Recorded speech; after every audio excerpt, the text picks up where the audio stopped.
Hi, everybody. My name is David Nour. I'm managing partner of an Atlanta-based firm called the Nour Group, and I am hosting a gathering of a panel of CIOs and CISOs at the upcoming Channel Partners MSP Summit that is being held September 16, I think, through 18, 19 in Atlanta at the World Congress Center.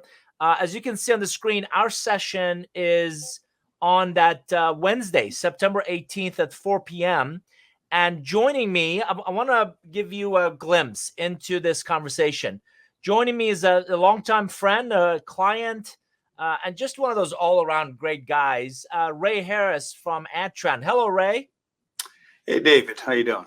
I'm good. Good to see you. For those that may not know as much about you, your background, can you just start us off with a little about kind of your current role and realm of responsibilities, and then maybe a little about Adtran? Yeah, I'm currently CIO, CISO. We're dual hats here at Adtran. I've been here for about going on 6 years now, and Adtran is in the telecommunication space. We supply all the major telecommunication companies around the globe, access and aggregation, optical equipment to help run their backbone networks. When you think of fiber to the home, we're the company that actually supplies the access and aggregation equipment to help extend that fiber to the home. And you're publicly traded? Yes, we are a publicly traded company, global, and probably 50-50 split between the U.S. and Europe. Big offices in Poland, as well as in Germany and Munich and Berlin, etc. That's fantastic. So how about a little about your background? Kind of where'd you come from before Adtran? Yeah, so I've been in IT for over 30 years, long time. Started out as at the lowest levels. I was a programmer and worked my way up through networking, etc. Did every job you could in IT. Then I started managing IT operations, and spent a good number of years running IT operations for government environments. Where I was in the think tank environment, Institute for Defense Analysis, the think tank up in Alexandria, Virginia, as well as Johns Hopkins Applied Physics Lab, and then spent some time in the commercial space working for a company called Ironbow Technologies. VAR had an MSP group as well, which is kind of interesting since it's aligned with this subject of this conference. And so got a little bit of extensive background in a lot of different areas. A lot of time on the security side, so I've wore this CISO CIO hat in a couple of different roles now, and it's a challenge trying to balance the two, but I see advantages as well. So for the audience, the goal of this session is really to understand the buyer's perspective. And Ray is going to be joining us in Atlanta in September, along with a couple of other folks that likewise will share from their lens, from their perspective, from that seat, challenges, opportunities, and we'll talk about some of these things as we go. Ray, when I first met you, obviously it still continues to be security is a big concern. Security, with your leadership peers, with your CEO, with your board. Talk about kind of where kind of state of security is today, and how much of that space is that taking, bandwidth from you and your team? Yeah, well, I mean, security is sort of the foundation of sort of everything we do internally here, right? Everything starts with being security conscious, especially being in the telecom space where you're providing circuit and access to the internet, right? And so in our products, as well as what we do internally here to make sure things are secure, we really try to focus on ensuring that we're practicing security from a perspective of making sure that from development of our products all the way through to shipping our products, as well as the supply chain aspect, as well as sustaining and maintaining our products, and doing that with security first sort of mindset. Internally here, from a corporate side of the house, the current approach is really centered around trying to consolidate the security footprint that we have to eliminate this sort of defense and depth strategy where you had 20 to 30 different tools, trying to collapse those down to a smaller set of tools, right? Because there's a lot of challenges just OpEx constraints that everyone has with shrinking budgets, trying to figure out how you're going to manage all those tools, as well as are you really getting the value out of them. So we realized, hey, we're not getting the value out of having 20 to 30 different tools. So we've been collapsing that and consolidating that and concentrating on one or 2 to 3 tools that are going to be our primary tool sets, and really trying to get more out of those tools overall. So we're looking at more of an enterprise approach to security and how we manage security going forward. You also, for a long time, I know you take a lot of pride in building, great teams. You've been really concerned about your talent agenda, finding enough of good people, finding, with the right skill sets. How's the talent war going, and how are you competing with, companies that might be, not in Huntsville, but in other markets, Yeah. or are attracting, really sharp people out of schools or mid-career? Well, with the current state of affairs with everybody, right? We got this remote workforce. Everybody's supporting a remote workforce, so it has simplified the approach. So you're not really trying to track people into your headquarter area or any one particular location. You're just looking for good people that are comfortable with dealing with a remote workforce and managing that more remote workforce. So I really talked to my team about thinking of themselves as being a global IT security engineer, architect, et cetera, and supporting a global remote workforce, right? And thinking of it from that perspective, and that no matter where they sit in the world, because I got a team that's spread out between the US, Poland, and Germany, and that team works together. And we try to align ourselves so we can do easy handoffs between the different time zones, and align, activities, as well as support and managing incidents, et cetera. But that team is really centered around good quality people who understand the technology, have aptitude, and really want to get to the root cause of where problems are, right? And when I look for security folks, I look for folks who are just driven to find the root cause. Not all IT folks are really driven to do that, so that they're not good fits for security. But for the most part, I try to find folks who are driven to get to the reason why a problem happened, and that's the sort of the foundation of what we look for when we look for talent in that area. You brought up global. I know that Adtran last couple of years, embarked on a massive kind of acquisition or M&A event, and with a European company. How's that going, and what kind of challenges, other than time zone and maybe language barriers, and Yeah. you're getting a lot more flights? Talk about some of the challenges kind of merging with another global companies brought to the table from a technology standpoint. Yeah, I think the merging of the technology is probably the simpler part. The biggest challenge is really the change management around the people, getting everybody to agree on a path forward, and aligning. And as a pros, so we treated our acquisition as more of a merger of two equals coming together. So that created, it was a great opportunity for the company, but at the same time, it created challenges because there wasn't a mandate that we're going to go 100% one way or another. So there was a lot of negotiating and picking the final set of solutions that were going to be part of our backbone. And from the infrastructure side of the house, there's a lot of consolidation of existing tools, because we had a lot of similarities between what we're using to run our infrastructures.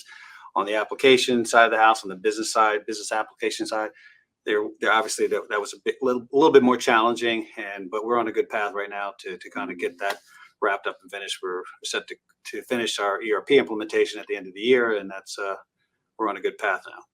Obviously, I think the attendees would have to have lived in a cave more recently not to have heard all the hype about AI.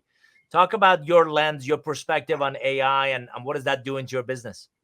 Well, I think a couple of aspects. So from a product development perspective, we've got a significant amount of R&D activity, and obviously leveraging AI in that development process is critical for the R&D side of the house. But on the corporate IT side, we're looking at tools like Microsoft Copilot and rolling that out internally, and really trying to enable the workforce to be more effective. I mean, we're doing more with less, and you got to empower people and give them better tools to help them be more efficient in their jobs, right? Because you can, with the ability to be able to leverage AI within the platform, it helps the workforce become a lot more productive, right? So they can tackle some of the routine tasks a lot simpler. So that's one aspect. One critical component of that is really doing a deep dive to really understand the security constraints around that, right? Because when you turn on a tool like Copilot, you have to make sure that, hey, it's going to see everything in your environment internally, right? And you don't want people pulling up data that may be related to something that was shared that wasn't properly secured. So you got to really do a security assessment first, lay that out. And we've just finished that, and we're in the process now of rolling that out across the organization. So love that operational efficiency. I love the R&D bend. Is it impacting kind of your talent agenda? Are you hiring more? Are you hiring less? Are you hiring differently? Is AI doing some of that kind of mundane work? I mean, at this stage, no, we're not. We haven't really changed anything. I mean, to be honest, I think everybody thinks that it's going to have an impact there eventually, but we haven't seen any changes in that arena. I mean, we probably from a standpoint of within R&D and the developers that we're looking at folks that have exposure and experience, but that's all relatively so new. So most of the folks who are getting into this space are really going to be newbies in this arena, but it hasn't really impacted us in that arena yet, but Got it will. Switch gears for a second and talk. I love the fact that, by the way, you work for an MSP, because it tells the audience you've been on the dark side of the force, right? Yeah. So how do you decide? Obviously, to this audience, it's going to be of real value to them to understand your spend. And how do you decide when and how you're going to go work with, OEM or somebody directly, and when and how do you go with an MSP? So talk about how do you delineate which way you lean on relational, between those two. Yeah, I mean, I think for me, when I'm looking at a managed service provider, I'm looking at what kind of depth they have from a SME perspective. What value they're going to provide be above and beyond just helping me purchase a product or implementing a product inside my environment. Can they help me sustain that and make changes, because nothing goes in and stays static, right? So I want a partner that has the ability to help me evolve that technology, help me with adoption, help me understand how to leverage it, point out things that we may miss, and help me in those arenas. So that's how I look at evaluating the vendors. So I mean, if I had vendors in here where I told them, hey, if you can't provide that value, then we're probably not going to do business, right? Because really, I can go direct and do all those things on my own. If I can't get additional expertise as a partner from my managed service provider, then I'm really it's not delivering what it's supposed to. Mm.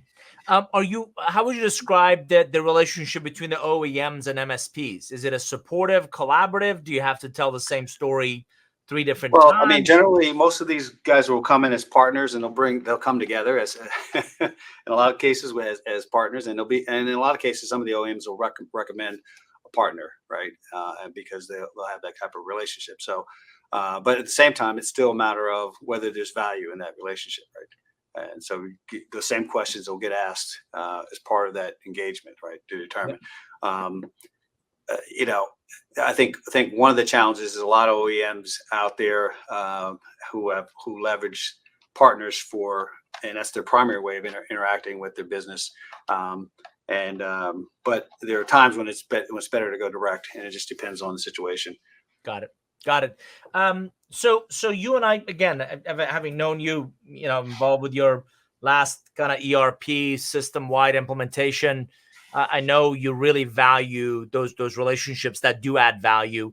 I want to talk about some behavioral challenges. Are there some things that MSPs, do, without naming names, obviously, do that get under the skin of you and your colleagues? Well, I think one particular area is when the depth that they have behind the curtain, right?